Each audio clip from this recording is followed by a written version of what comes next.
Alright, Madego Dave fans, here's the part 2 to the video. We already covered the camping gear as I outlined in part 1 of the video. If you wonder how all of this other miscellaneous stuff I'm showing you is going to be carried, if you see the foot locker over there, I'll winterize that, actually repaint all of that, and then the grill, the camping oven goes on top of the grill. The coffee maker goes on top of the grill. You get a pretty good long lifespan out of a 1-pound tank of propane. But that, and that. The grill collapses down to be about 6 inches thick and 18 inches long. That complete oven collapses down nice and flat. But as you can see, it's got a nice baking area in there, and then a grill goes in there as well. Then you've got the 5-gallon water capture tank here, as well as a filter that you could filter down through here if you're worried about the water. But you just capture the water in here when it rains, and then you've got an additional 5 gallons of water. But that's your cooking in your galley area of the Camping Gear 2019. Then we've also got a heater source that runs on 1 pound. I've also got a 20-pound tank, and that's your 20-pound tank adapter. It gives you roughly, I guess, 20-pound tank would give you about 40 hours of heat if you just manage to run it in the evenings and then basically climb your sleeping bags and so forth. Now, as far as lighting, you've got the battery. The battery feeds the 110 power inverter. That gives you an electrical source. Then I've got an electrical kit down in here that just monitors everything, like for what kind of current's left on the battery, so forth and so on. But then we also have this top that goes to the system. And what the top does, it has a solar controller in it. Okay, so only thing I don't have right at this second is a solar panel. Now this and this and this, all of this gear, along with some of the other miscellaneous stuff, foodstuffs, would go in that foot locker. So that foot locker goes on a 2-wheel push cart. It's got a 300 to 400 pound capacity. So that goes on the push cart. That's all in the foot locker.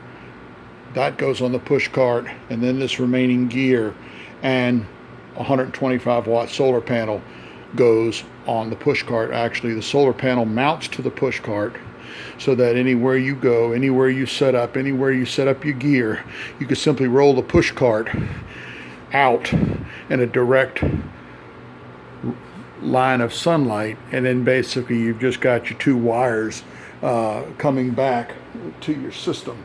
Wires similar to this. You just spool you out a certain amount of feet of wire and then get it to come back, and then you basically run it from your solar panel into your charge controller, then from your charge controller to your battery. Then your battery, you just got 2 little wires that would come over and connect to your power inverter, and this one's a 300 watt, which is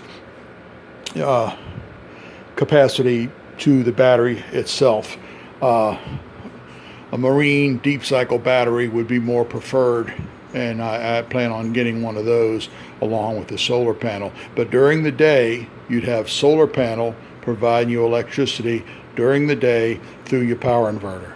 Then at night, you reduce your power consumption, hopefully, but as far as lights, recharging your iPad, recharging your phone, recharging your camera, whatever you have to do, you could simply rely on the battery through the inverter to produce your electricity at night. So during the daytime, you've got the solar panel recharging your battery system and providing you electricity for a TV or a fan or whatever, and then at night, you've got this to provide you electricity to recharge your different gear. And then hopefully you get just a couple of the 2 or 3 or 4 of those little solar lanterns, and you simply put them out during the sunlight during the daytime, and then use 1 or 2 of them at night, and then trade off. And you'd always have light to where you wouldn't be burning your battery down trying to just come up with light.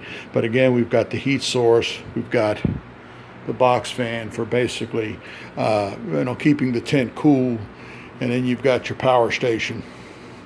You've got your entire galley and cooking. So again, all of this would go in the foot locker, and then the foot locker sits on the push cart.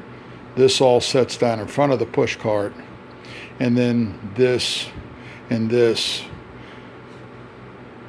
as well as any additional gear, would simply go up on the top of the push cart, and then you simply roll the push cart or drag the push cart into wherever you're going, campsite, whatever, and then you've got your backpack, your side shoulder bag, and then all this gear and stuff is on your back or over your shoulder. But the push cart will enable you to carry all this hard gear and stuff, and all you're doing is using your one right hand to drag that, and then you've got your left hand to carry a long knapsack type bag for all your sleeping bags, your tarps, and all of that.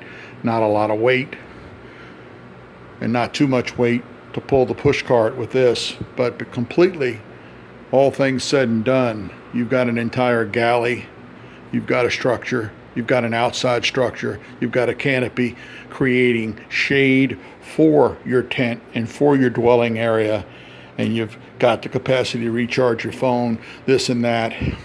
If you kept a small TV, that's a 26-inch, but say you kept a 19-inch, they pull less than about 50 watts of power. I've also got a rechargeable DVD player that's got a screen on it, so again, runs on its own power, very little recharging energy needed the next day, of which you can recharge on the system over there that's getting its power from 2 different sources. So I hope this was beneficial to you. Again, how you can set up an entire system to function and to live during tough times, uncertain circumstances. Maybe you lose everything. Maybe you don't know